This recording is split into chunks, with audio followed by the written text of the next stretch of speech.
It's time! It's time! It's time for the Wrestling Observer Extra. Wrestling Observer Extra. The moment you've all been waiting for. The undisputed, most diabolical villain in the world. With Dave Meltzer, right here on The Law. Live audio wrestling. Welcome back, second hour. Yeah, we're going to chat with Dave, but while we do that, here's what you guys should be doing. Call in right now. Tight About Trivia, it's legit. You can get that Bullet Club shirt. Yeah. I mean, it's the hot shirt It at is. ProWrestlingTees.com. You could get yourself one or any other shirt you like from Barbershop Window and such. But call in now to play Tight About Trivia. It is a fun game tonight. We're going to play the three-way dance. 1-855-591-6876. I need two players. Yes, Mouth? The safest three-way dance you will ever be in.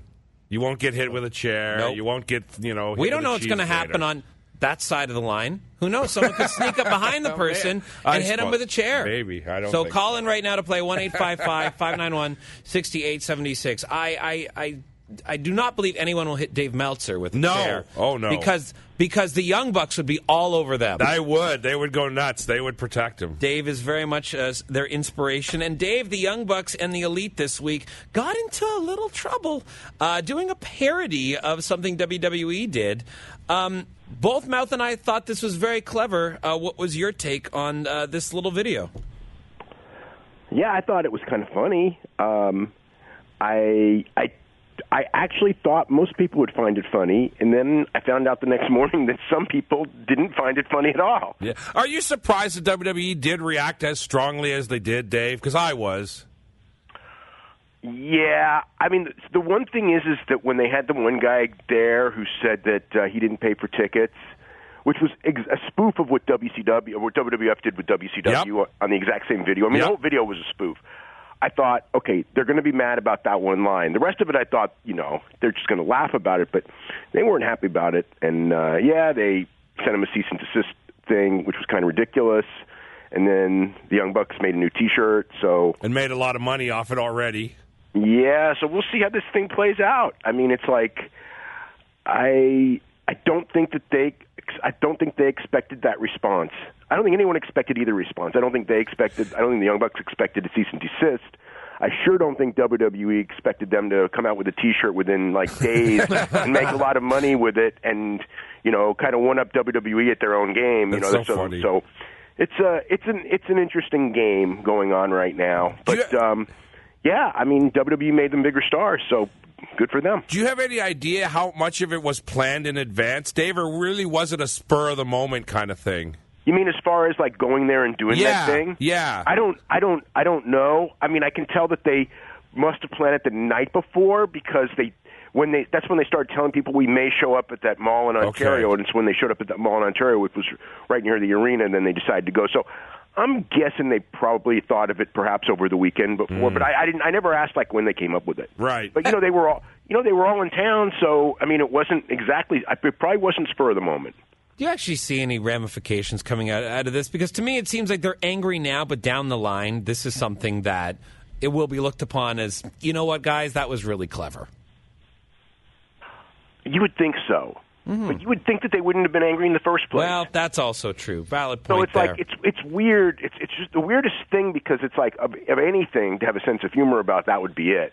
And it really because I thought that what shocked me is not so much that they would be mad, but that they would go to the point of doing that where it came off like they were mad. Like, you could be mad, but like, oh, we're not going to let anyone know we're not going to sell it. That would be what I would expect. Yeah, the no but sell. But the fact that they sold it to the degree that they did, then it was just like, but it wasn't even, it was kind of like, I sensed, of course, is that they were trying to be bullies, and then they sort of got outsmarted. So that's where it really got. It's kind of in a weird situation right now. It just makes them look like cranky old men to me or something. Well, they're led by a cranky old man. Well, there Mel. you Come go. on. I guess that's what the problem is, the cranky old man in charge. Well, that's why I thought that even if they were mad, when I heard they were mad, it surprised me. But when they did that, it's like, why are you showing the whole world how mad you are? Because now you're looking bad. Yeah. But I don't think they understood that. I think they just thought, well, we're going to stomp this one out in one fell swoop, and wrong. Yeah, well, it didn't happen, so yeah. This week we saw a lot of focus on Enzo Amore. Did it surprise you in regards to what the WWE did here with this character? Well, yeah, it surprised me because they turned the 205 Live show from a wrestling show into the Enzo Amore show. So, yeah, it surprised me. He was very good on the show. I mean, the 205 Live wasn't working. I mean, that's the reality of it. It wasn't working. I wish it was. I think that the Enzo Amore show might get old after a while, maybe even very quickly. But the thing is the reason 205 Live wasn't working, I think a lot of it was because it needed to be even more of a wrestling show, and Vince was turning into like this show with matches and bad storylines, okay? And that's not going to fly. So then instead he goes to like a one-man talk show, and that might be okay, it might not be okay, but it's certainly, as far as, they've got a whole bunch of talented guys that they've squandered from day one because they're not letting them be talented, and now it's only going to get worse in that regard. We discussed a couple options in regards to what could happen with this whole no-touch clause and no one being able to have a title shot. What do you foresee this angle leading to? Well, all I know is that Neville had title shots at every house show this weekend, so that's where I foresee it leading to. See, I said to Jay just in jest, they'll probably just forget about it. Oh. Yeah, they won't forget about it, but I'm figuring that Neville's going to get the title shot at the next pay-per-view, so they'll come up with, they'll probably do some angle on TV to get out of it. So you can't, because Jay and I were kind of putting out the idea of maybe they can use this as a way to bring someone new into the mix as well that might help, and they feud with Enzo and eventually beat him. Someone like, Johnny Gargano or something like that, who doesn't really have much to do at the moment. That would be a great idea. I bet they don't do it. It's sad we say that and laugh, but it's truth. Well, here's an idea that they're putting forward. With lack of star power on the next pay-per-view, we're getting the Shield reuniting.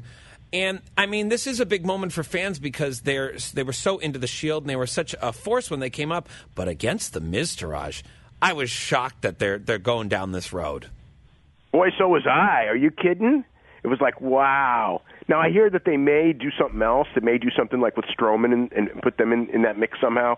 So we'll see on this. Because they pretty much, with the pay-per-view on the 22nd that we're talking about, I think that they pretty much have to, on tomorrow night's show, set this whole thing up. So I think we're going to know, the top 3-4 matches on that show tomorrow. So, if it's not going to be the Miztourage, the Angle's going to have to play tomorrow, to take it away and move it to someone else. But, yeah, it was the Miztourage that beat down Reigns and beat him down bad. So, I mean, if you're looking for revenge, and they're the ones who did the fist bump, so all of that, under normal circumstances, would tell you, yes, that's the match. And are you saying, Dave, they're planning this for, like, the next Raw pay-per-view? Like, to me, that seems like such a waste. No, it won't be. I doubt it'll be November. I guess it could be November at Survivor Series. But it just seems to me like a Shield reunion should be on a bigger show, or I don't know. Maybe maybe nothing else matter. on this show. Yeah. What do they got for the show? Roman Reigns against Braun Strowman for the 16th time. Right. Got nothing. Jeff Hardy, Dave, surgery, torn rotator cuff, torn labrum. What is? When is he going in for surgery? And what? I think isn't the surgery. I think the surgery's this week. Mm-hmm. I think it's like Tuesday. I think, but it's 1, 2, 3. Yeah, Tuesday. And, that surgery is usually about 6 months. Ooh. And now if you're WWE, what happens to Matt here? Well, I heard Matt has a bunch of ideas, so the question is, and I'm not surprised that he does. So I think it's just a question of, do they let him do the ideas, or they just kind of like Dash Wilder him, which means shows up and does nothing, and then just waits for the partner to come back. So I don't know which it will be. I know that if they just go, Matt, what do you want to do? I'll bet you'll have 15 good ideas. So hopefully that's what they do. Yes. He has a bit of a track record. He does. I mean, was successful the one time. That would be good. Let him go. Let's flip over here and chat a little bit about What Culture. What Culture has rebranded to Defiant Wrestling. And we're going to see Wade Barrett, real name Stu Bennett, involved here as a GM character. Why the rebrand? From what I was told, the rebrand is something that they've been working on for months because they didn't want the promotion to have the name of a website. But it also happened at the same time that a whole bunch of the What Culture people are now disappearing. So I have a feeling that there's What Culture had funded it for a long time, so I think that there's going to be some. I just sense that there's a lot of money issues, and there was going to be the way that they were doing the business because they weren't doing business for a profit, and a lot of their business model was based on making money off of ad revenue from putting shows on, and that's impossible in this climate right now. So YouTube really screwed them. I mean, if that's the correct term, or they screwed the entire independent wrestling industry. Mm-hmm. Everybody that put videos up got hurt because of their ruling of that's not advertiser friendly. Wrestling's not advertiser friendly. Yeah, it's a mess for sure. One other quick thing, Dave, before we wanted to wrap things up here. Lance Russell, I just wanted to get an update on Lance Russell. Of course, one of my all-time favorite announcers. Had a bit of a health problem. Can you just give us the latest on Lance Russell? Yeah, it's... he fell on Monday. Then his daughter died on Friday. Then he broke his hip on Friday. So he's had a horrible week. Yeah. And his daughter died from cancer. And it's not good. I'll just say that. I mean, it's he's 91 years old. Yeah. And he's in rough shape. Yeah. Well, that's very unfortunate there. Dave, before we go, one more thing here. So a lot of sports radio has been covering this. A lot of mainstream outlets have been covering it as well. Boston University has done a study identifying biomarkers that could be used to detect CTE in living brains. I know you've been covering this. Now, for fans of the show, CTE, of course, something that's very serious, but up to this point could only be detected in the brain after passing. This is a very preliminary study, correct? Very preliminary, but this is something that's been worked on. I mean, one of my best friends is a major researcher when it comes to this stuff, and has been telling me, it's coming. Now is it 3 years? Is it 7 years? Is it 10 years? I don't know. Ann McKee this weekend is predicting 5 years. So, but it's coming at some point where we will probably have a way to find this stuff out. And when we do, I'm going to tell you, it's going to change the entire... sure. It's going to change the entire culture, when it comes to football, to hockey, to pro wrestling, to mixed martial arts, boxing, any kind of contact sport. Because if they can detect CTE with people living and guys start getting tested to see if they have it, we're going to, look at the football players. There are college football players that passed away that had it. And if we start examining people, we may have a lot of very short careers, and I think that there's also going to be something to whether it's the sports that this shows up in the most, where people will have second thoughts about doing these sports. It's because there's stuff already, like when it comes to fighters, there's a lot of fighters who have retired for fear of brain injury, who 5-7 years ago would still be fighting today, because you have kids and you start thinking, is this really good? Because before, and before, like, football players would love to have 20-year careers. Now you've got football players who don't want their kids playing football. So it's already, there's already changes in society and in thoughts when it comes to these contact sports, and with the fans too. Years ago, if there was a late stoppage in a fight, people would actually get off on it. They'd love to see the brutality. Like, remember the Dan Henderson punch on Bisping years ago? Yeah. Real famous punch, right?